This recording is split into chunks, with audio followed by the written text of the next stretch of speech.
Dober dan. Dober dan. Jaz sem pa na internetu zasledil vašo kmetijo, pa me zanima, če mi lahko malo predstavite to biodinamično kmetovanje. Zanimivo. Ja, bom poskušal, no. Ja. Greva kar lahko pogledat? Ja, greva pogledat, ja.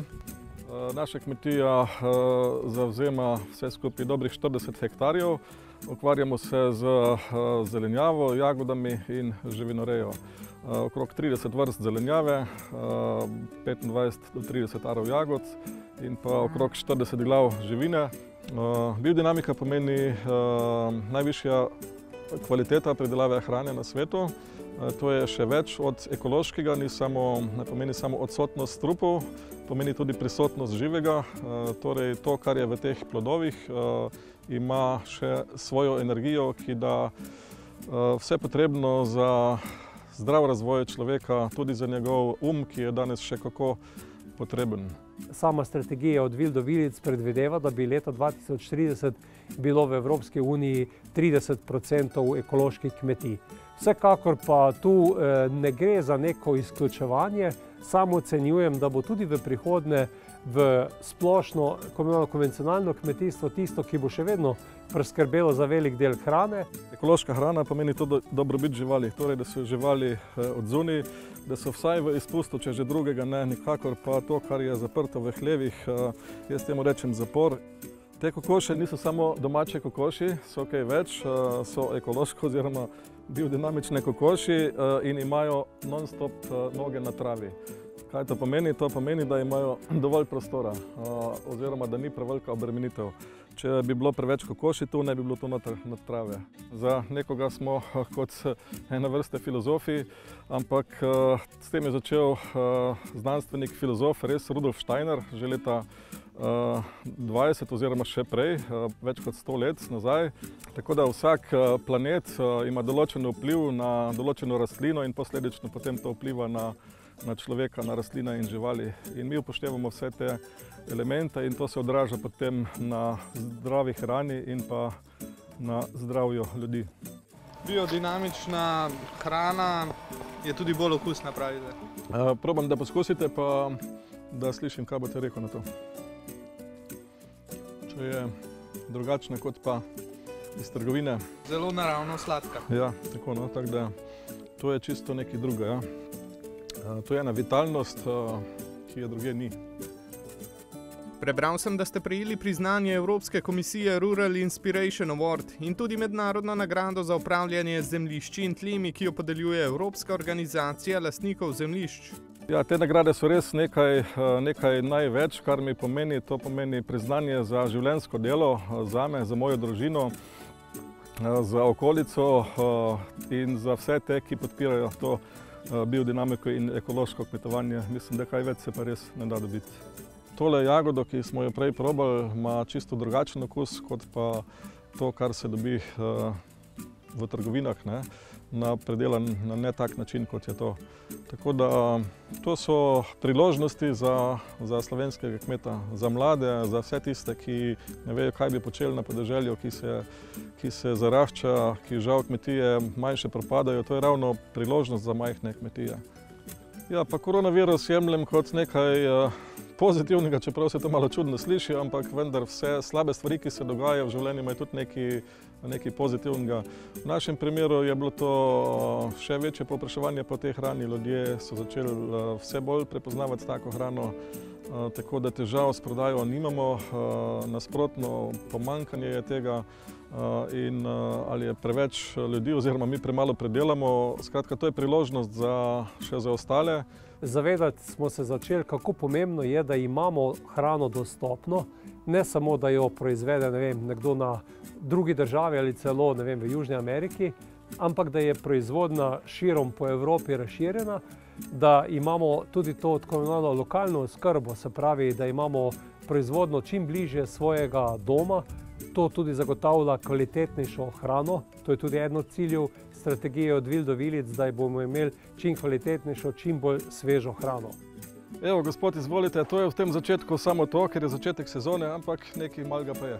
Krasno, hvala lepa in hvala za to okusno hrano. Vse še kaj oglasim? Tako, hvala za obisk.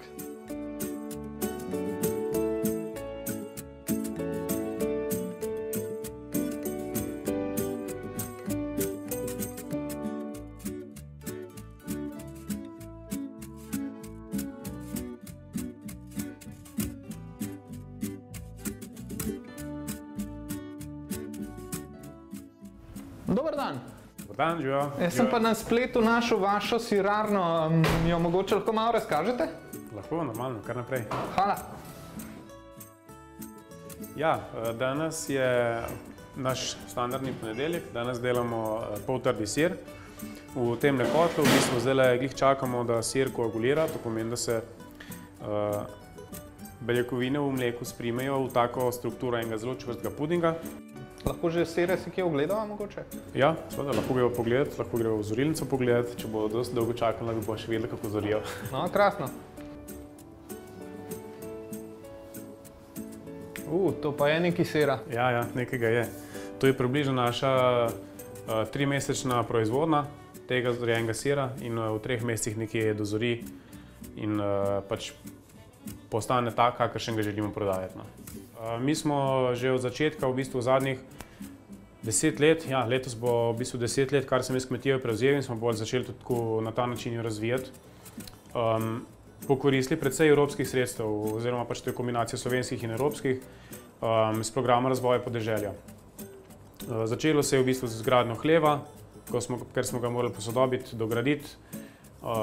Potem je bila sušilna naprava, da imamo zdaj lahko seneno mleko, sirarna tudi, nekaj malega nakupa mehanizacije, tako da v bistvu tam, kjer pač imamo kakšne investicije, si kar pomagamo s temi sredstvi. V Evropski uniji imamo kar 1/3 lastnikov kmetij, ki so starejši od 65 let.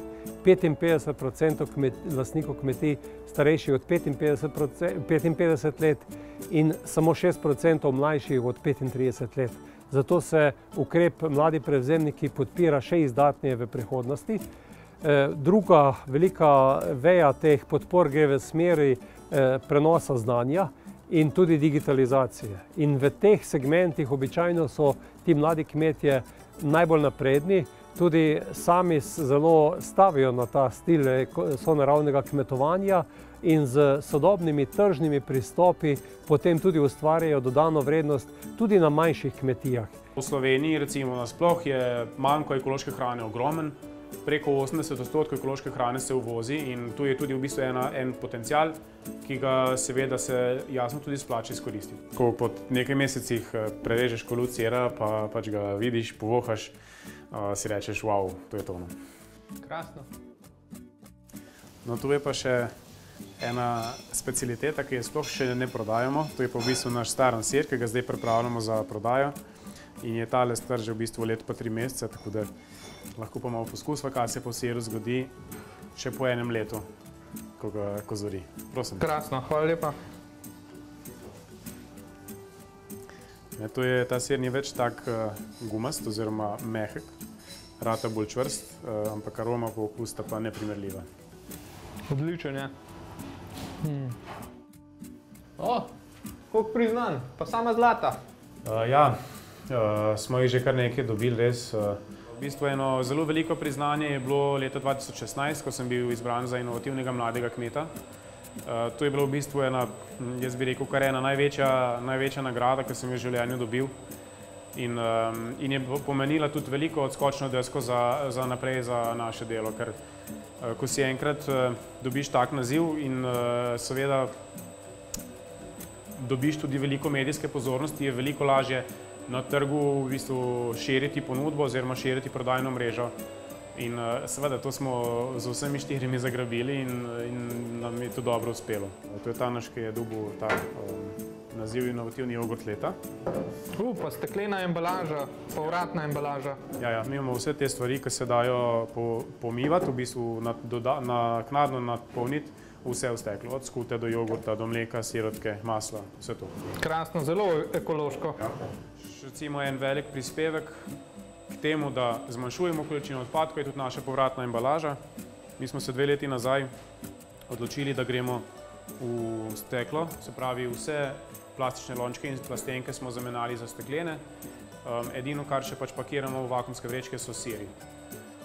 Vse ostalo pa gre v povratno stekleno embalažo, mi tudi to embalažo sami peremo in si lahko čisto v številkah povem, recimo lansko leto smo na ta račun prihranili vsaj 30.000 kosov plastične embalaže za enkratno uporabo.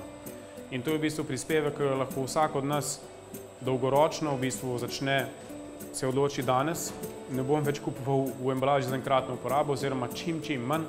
Predvideno je zmanjšanje pesticidov za približno 50%, predvsem teh ostrejših pesticidov. V drugem delu tudi zmanjšanje uporabe mineralnih gnojil za nadaljnjih 20 do 30%, razširitev ekološkega kmetijstva na 25% in na takšen način se želi zagotoviti to, da bo to kmetijstvo bolj prijazno na eni strani naravi, na drugi strani se skrbi tudi za dobrobit živali, se pravi za počutje živali v samem živinorejskem sektorju. Najlepša hvala. Enako. Definitivno se še kaj oglasim. Zmenjeno, dobrodošli. Hvala lepa, adijo. Hvala, živa.